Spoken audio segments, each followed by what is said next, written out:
everybody, it's Jamie Ruthenberg here. How are you all doing? We've all been in this for a while. I hope everyone is staying healthy and staying safe. And it's actually snowing out today, even though it's late April, it's snowing. So I thought I would do a book reading. So I thought I would read to you today Myles and the Wren House Toad. I haven't read this one yet. And it's an early spring setting, little specks of budding leaves on all the trees. And it's also special because there's a character in this book named Jack. Really the story is about Myles discovering a toad living in the birdhouse on his property. And that's something kind of near and dear to my heart because I actually had a toad living in my birdhouse years back, about 13 years ago. And my daughter named him Jack. She was about 5 at the time, and she named him Jack. And he lived in that birdhouse for 3 years. I think in the winter he would burrow under the deck. One summer he even had a roommate. And they would come out and they would sunbathe on this funny birdhouse. Just so fun. So I really wanted to bring him into one of the books, and I did in this one right here, Myles and the Wren House Toad. So let's get started. And as always, there's a map of the property during that time period of that season, and this time it's early spring in the map. Myles and the Wren House Toad, written and illustrated by yours truly. And this is dedicated to my daughter Gracie, this one especially since she named Jack Jack. It was an early spring morning when Myles sniffed the cool breeze that swept across his mother's lettuce patch. He felt cheerful this morning, for it was finally spring and he was picking baby lettuce to make a bouquet for his mother. I love this 2-page spread, much like it's looking now. This was Myles' favorite time of year, when the garden came to life again. A fresh green blanket covered the yard as plants peeked from the ground. The birds started to tweet and chirp as they built their nests, and the maples and the oaks were sprinkled with new baby leaves. As Myles walked back to the house, he could see the birdhouse in the distance. Mama called it the Wren House because it was a little house made for a tiny songbird called a wren. As Myles got closer, he saw something in the wren house, and it wasn't a wren. It wasn't even a bird. Peeking out of the hole of that wren house was the face of a toad. True story. And then here's that vertical 2-page part of Myles meeting Jack. Myles walked to the base of the wren house and looked straight up. The toad carefully climbed out of the hole and peeked over the birdhouse deck and down at Myles. Two soft, good souls meeting for the first time. Myles waited, and then he said, "Hi there, my name is Myles." The toad was a bit scared, but then he saw Myles' warm smile and said in a quiet voice, "My name is Jack. Very nice to meet you." "It is very nice to meet you too," Myles said. "I haven't seen anyone in this birdhouse since last summer." She was a wren with 3 little babies, and once the babies left, she moved and never came back. Myles set down the bouquet of lettuce and moved 2 of his mother's garden crates to the front of the wren house. He carefully stepped onto the crates to be closer to Jack. "Well," Jack paused and then said, "if no one lives here, I was hoping I could. I have nowhere else to go." Myles' eyes smiled when he said, "That's a great idea, and it fits you perfectly. My mama will be so happy." Just then, Chip and Charlotte came racing from the back of the yard. Remember Chip and Charlotte from Myles and the Sneaky Squirrels? Charlotte was chasing Chip in a game of tag. Suddenly, Chip stopped next to Myles. "What are you up to, pal?" asked Chip. He quickly looked up at Jack, and before Myles could answer, Chip started laughing. "A toad in a birdhouse? That's funny!" "You're it," yelled Charlotte as she tagged Chip's arm. "No way," said Chip, and they both darted around and around in circles and then to the back of the yard once again. Even though Chip didn't mean to hurt Jack's feelings, Myles could see that Jack was very sad. "Sometimes Chip doesn't think before he speaks. I'm sure he didn't mean to make you feel bad," Myles said, trying to cheer Jack up.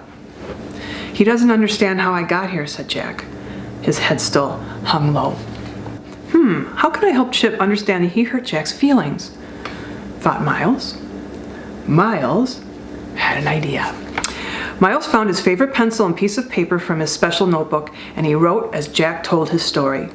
Not long before, Jack was just a tadpole, and he had yet to learn how to write his ABCs, so Myles offered to write the words for him. So this is called A Toad's Journey by Jack. There once was a tadpole that lived in a pond. He loved living with his family in the cool water. One day the tadpole woke up to find that everyone was gone. He looked and saw his friends crawling out of the pond. and then he saw they were not tadpoles anymore. They looked more like toads. He swam up and took his first steps out of the water. The breeze blew against his skin, and the grass felt cold and stiff. He knew to be careful of the snakes in the grass and the owls above, for they were dangerous. The worried toad started looking for a safe place to go. He searched, and then he spotted something wooden up on the tall post, and it had a small hole into which he could crawl. The little toad climbed up and in. Although he felt lonely, he was glad to finally find a place where he could rest and feel safe. The end. The toad in this story is Jack. This is my real story, he has on the bottom in parentheses. Myles walked to the old oak where Chip lived and asked him to read Jack's story. Chip read the story carefully.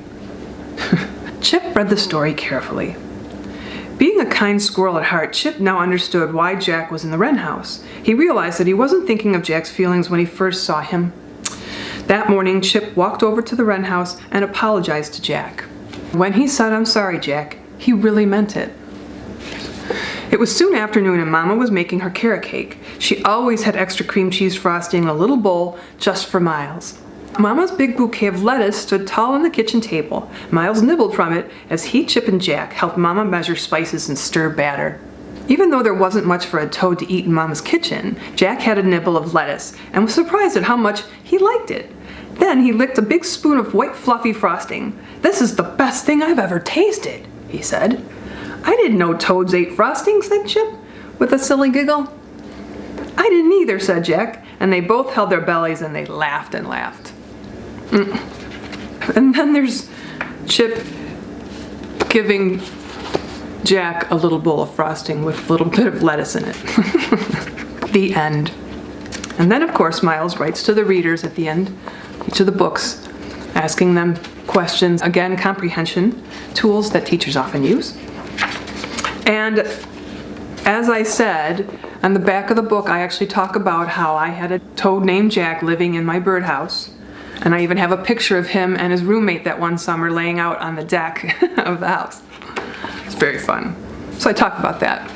And of course, on the back cover is the recipe to that carrot cake, and it's a good one. You can add or subtract any of the ingredients in there. If you don't like coconut, you don't have to use coconut, and so on and so forth. But it's a really good recipe. I would really try it. Especially, it's a perfect recipe for this time of year. So what I'm thinking of doing from this point on, I've got a couple of other books that I think by other authors and illustrators that I'm thinking I would start reading. But you know, if you have a book that you want me to read, a children's book you want me to read, I know that they don't allow comments in the video here because this video is for children, but you can go to my Facebook page, either one, Jamie Ruthenberg Miller, and one, I will post this video on there, and you can put comments underneath there and let me know what your kids would like me to read. I have a pretty good extensive children's library here, so I possibly will have it. It's probably a good chance I would have it, and I would read it. Again, I know we're on the home stretch here